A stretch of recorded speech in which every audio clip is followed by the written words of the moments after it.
안녕하세요. 말씀 메이커리 614번째 시간 기도하심으로 시작하겠습니다. 거룩하신 주님 감사합니다. 주님의 말씀을 묵상합니다. 성령님께서 말씀에 조명이 되어 주시옵소서. 우리 주 예수 그리스도님의 이름으로 기도합니다. 아멘.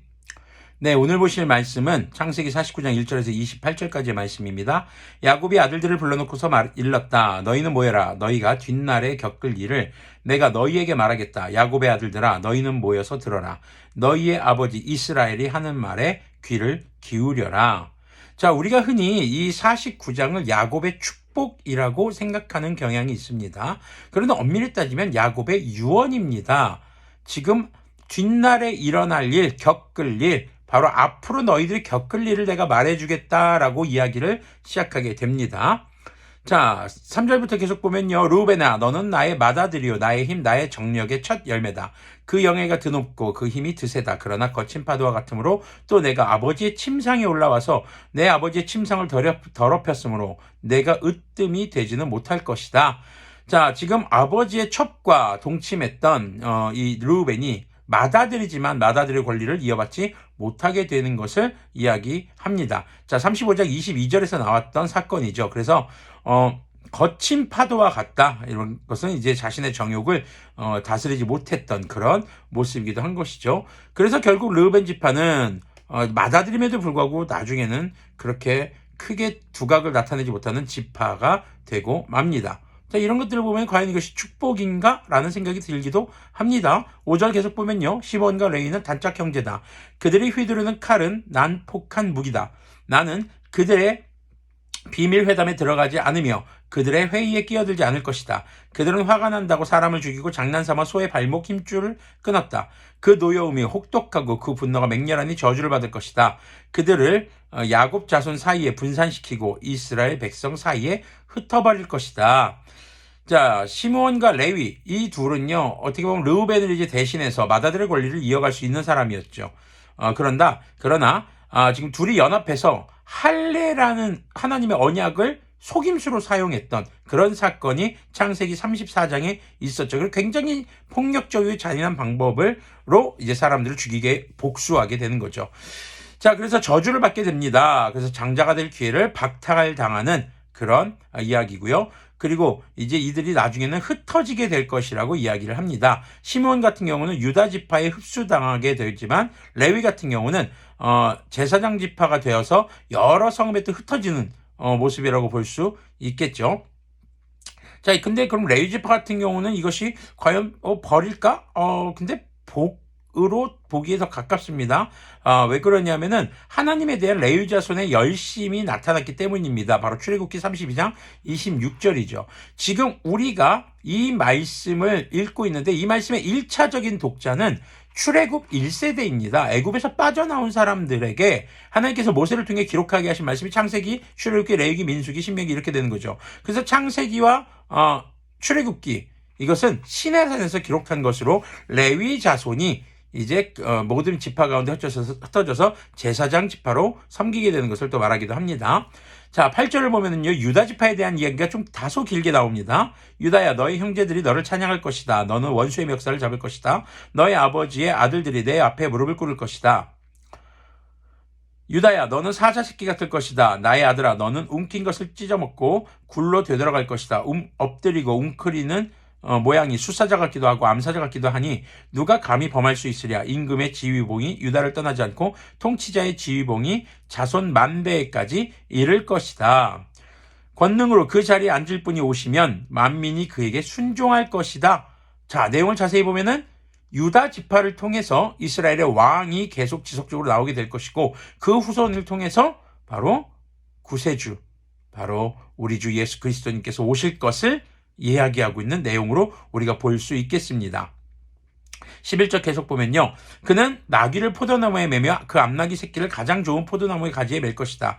그는 옷을 포도주에다 빨며 그 겉옷은 포도의 붉은 즙으로 빨 것이다. 그의 눈은 포도주 빛보다 진하고 그의 이는 우유 빛보다 힐 것이다. 자, 지금 이렇게 유다 같은 경우는 어떻게 보면 진짜 복을 지금 받는 것 같습니다. 자, 유다라는 이름의 뜻은 찬양이라는 뜻입니다. 그래서 르우벤 대신에 형제들의 지도자로 칭송을 받게 될 것이다 라는 것이죠. 바로 유다가 그래서 맏아들의 권리를 이어가게 됩니다. 자, 이런 유다의 특성과 관련해서 우리가 또 앞에서 생각해 볼 부분들이 요셉을 살리기 위해 자신을 희생했던 그런 유다의 모습들을 한 번쯤 기억해 볼 수 있을 만한 내용이 되겠습니다. 그래서 유다에게 주어진 복의 핵심은 10절에 나타난 바로 왕들이 배출된다는 것입니다. 유다의 후손을 통해서. 자, 그리고 유다 출신의 왕은 열방도 다스리는 왕, 영원한 왕, 바로 우리 주 예수 그리스도님을 통해서 그것이 이루어지는 것을 이 대목에서 이야기하고 있는 것입니다. 자, 13절 계속 보면요. 스불론은 바닷가에 살며 그 해변은 배가 정박하는 항구가 될 것이다. 그의 영토는 시도네까지 이를 것이다. 자, 스불론에 대한 어떤 그 유언 같은 예언에는 지중해 연안 지리적 위치가 해상무역과 시돈과의 관계를 통해서 이제 설명이 되고 있는 겁니다. 그러니까 지정학적 상황을 앞으로 이제 어떻게 활용할 것인가. 이제 이것이 이제 스불론에게 주어진 관건이겠죠. 뭐 스불론이 지금 이렇게 이런 지리적인 유리한 곳을 차지하게 될 것인데 여기서 뭐 어떻게 될 것이다란 말이 없습니다. 자, 14절 보면 이사갈은 안장 사이에 웅크린 뼈만 남은 나귀 같을 것이다. 살기에 편한 곳을 보거나 안락한 땅을 만나면 어깨를 들이밀어서 짐이나 지고 압제를 받으며 섬기는 노예가 될 것이다. 이게 축복인가 싶기도 합니다. 그렇죠? 자, 그래서 이사갈 같은 경우는 양의 우리 사이에 꿇어앉은 건장한 나귀로 비유가 됩니다.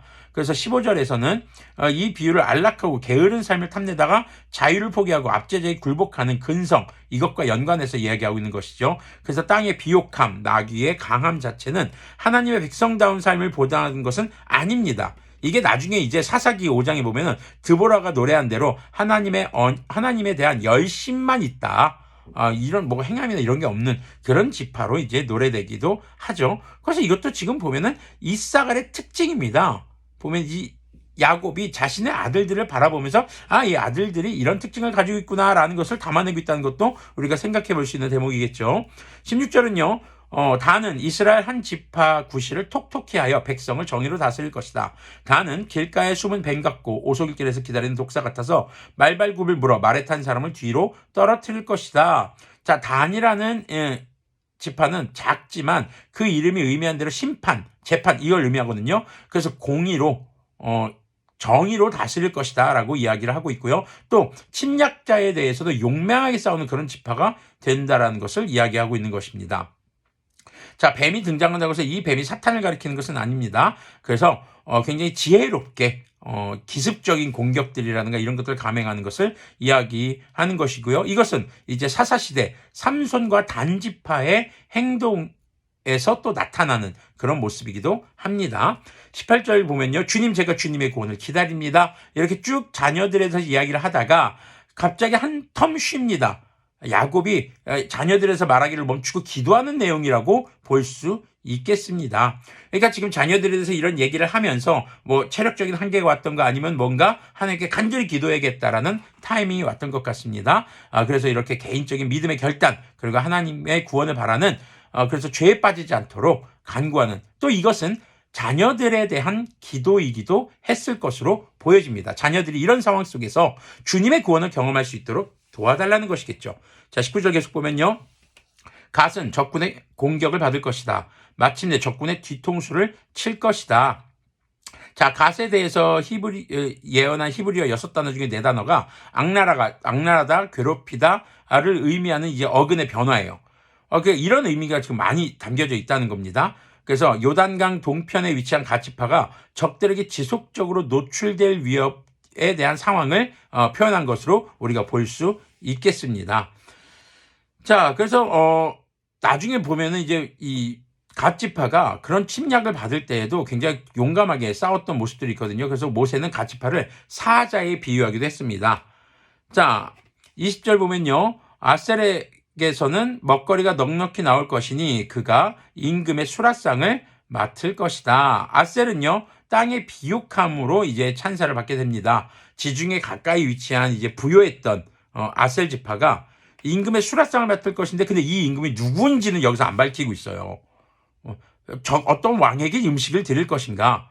이제 이거는 아셀 지파의 믿음으로 결정할 문제라는 것이죠. 여기서 지금 보면은요, 축복인 듯 축복 아닌 듯한 이런 내용들이 나올 때 바로 그 해당되는 지파의 믿음의 결단이 중요하다는 것을 우리는 생각해 볼 수 있게 됩니다. 21절 보면요. 납달리는 풀어놓은 암사슴이어서 그 재롱이 귀여울 것이다. 자, 풀어놓은 암사슴 같다라는 것은요. 굉장히 빠르게 움직인다는 것이죠. 기동성이 뛰어나다는 겁니다. 자, 그럼 그렇게 빠르고 재빠르게 움직일 수 있는 기동성을 어떻게 사용할 것인가? 자, 이것도 역시 사사기에 등장하는 드보라의 시에서는요. 납달리가 아셀과는 다르게 스불론과 더불어서 죽음을 무릅쓰고 하나님의 전쟁에 참여한 지파로 기록되고 있습니다. 그러니까 이런 것은 믿음의 결단을 가지고 하나님을 위해서 자신들의 은사를 사용한 것으로 볼 수 있겠죠. 자, 그리고 22절을 보면 또 이제 아까 야곱이 유다에게 했던 축복의 내용이 길게 나왔던 것처럼 요셉에 대한 축복이 길게 등장을 합니다. 요셉은 들망아지, 생 곁에 있는 들망아지, 언덕 위에 있는 들나귀다. 사수들이 잔인하게 활을 쏘며 달려들어도 사수들이 적개심을 품고서 그를 관역으로 삼아도 요셉의 활은 그보다 튼튼하고 그의 팔에는 힘이 넘친다. 야곱이 섬기는 전능하신 분의 능력이 그와 함께 하시고 목자이신 이스라엘의 반석께서 그와 함께 계시고 너의 조상의 하나님이 너를 도우시고 전능하신 분께서 너에게 복을 베푸시기 때문이다. 위로 하늘에서 내리는 복과 아래로 깊은 샘에서 솟아오르는 복과 젖과 숨에서 흐르는 복과 태에서 잉태되는 복을 베푸실 것이다. 너의 아버지가 받은 복은 태고적 산맥이 받은 복보다 더 크며 영원한 언덕이 받은 풍성함보다 더 크다. 이 모든 복이 요셉에게로 돌아가며 형제들 가운데서 으뜸이 된 사람에게 돌아갈 것이다. 자, 지금 요셉에 대한 이 복, 예언은 차고 넘치는 풍요, 그리고 확실하게 보장되는 안정적인 삶, 이런 것으로 이제 우리가 볼 수 있겠습니다. 자, 그리고 야곱의 전능자, 목자, 반석, 바로 주 하나님을 말씀하시는 거죠. 자, 그 하나님께 구원의 능력을 이제 경험하게 되는 그런 것을 이야기한다고 볼 수 있겠습니다. 자, 그리고 23절, 24절을 보면요. 그렇게 하나님을 힘입어서 이제 침입자들을 제압하는 것을 이야기하고 있고요. 그리고 다른 지파들보다 좀 더 우월한 지위를 선점하게 될 것이다 라는 것을 하나님의 복을 받아서요. 25절 26절에 나오는 그런 내용이라고 볼 수 있겠죠. 그래서 하나님은 굉장히 야곱은 굉장히 요셉에게 좀 더 큰 복을 주기를 원했던 것 같습니다. 그런데 우리가 이제 지금 수요예배 때도 보고 있지만 북왕국 이스라엘은 결국 분열의 원인을 제공했고 나중엔 결국 하나님을 온전히 섬기지 못해서 아시리아에게 정복당하고 많은 그런 비극적인 모습을 우리는 또 생각해 볼 수 있습니다. 27절 보면요. 베냐민은 물어뜯는 일이다. 아침에는 빼앗은 것을 삼키고 저녁에는 움킨 것을 나눌 것이다. 자, 이제 베냐민은 이렇게 이리로 지금 비유가 되고 있습니다. 그래서 용맹함과 더불어서 약탈을 좋아하는 특성을 지금 본다고 볼 수 있겠죠.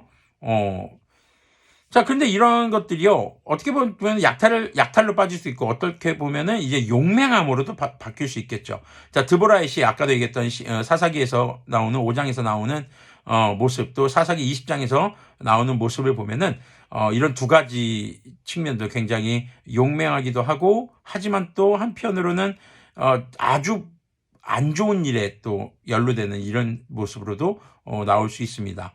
그래서 여기서 지금 야곱이 하는 말들이 이들의 운명을 말하는 것이 아니라 자, 아들들의 특징입니다. 그 아들들의 특징 속에서 과연 너희들은 앞으로 어떤 선택을 할 것인지 잘 고민해 보아야 한다라고 볼 수 있겠죠. 요셉 같은 경우도 축복의 내용 같지만 결국에는 아시리아에게 정복당하게 되는 그런 문제들을 낳게 되는 것이거든요.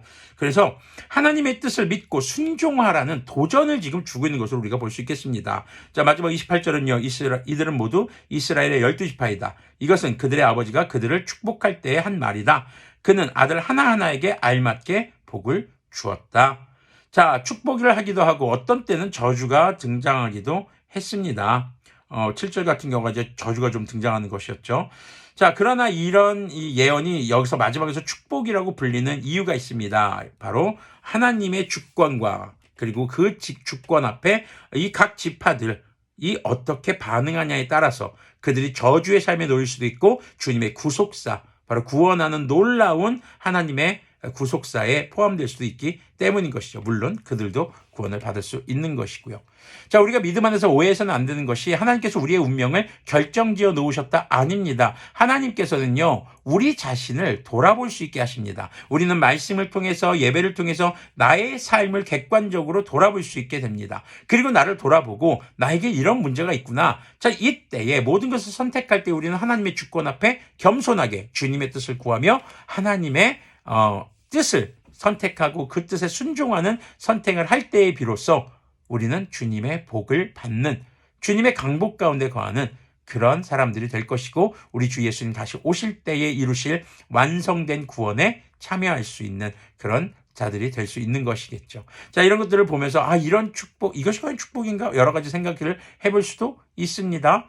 우리의 인생이 결코 정해져 있지 않습니다. 우리의 살아가면서 우리의 삶을 통해서 나타나는 우리의 인격과 개성, 우리의 특징들이 나타나 있는 것이죠. 자, 그 가운데서 나를 잘 알고 주님의 말씀을 기준으로 이런 하나님의 말씀이 내 삶의 복이 되려면, 내가 말씀 앞에 서 있을 때 찔리는 나의 삶의 부분들, 내가 고쳐야 할 부분들이라는 게 하나님의 뜻에 순종하며 죄를 통제해야 될 부분들은 지혜롭게 통제해야 될 것이고, 그리고 주님의 뜻에 순종해야 될 부분은 우리가 우리의 생명을 걸고 용감하고 담대하게 순종하며 살아갈 때 진정한 주님의 복된 삶을 살아가게 되는 것을 우리가 기억했으면 좋겠습니다. 기도하겠습니다.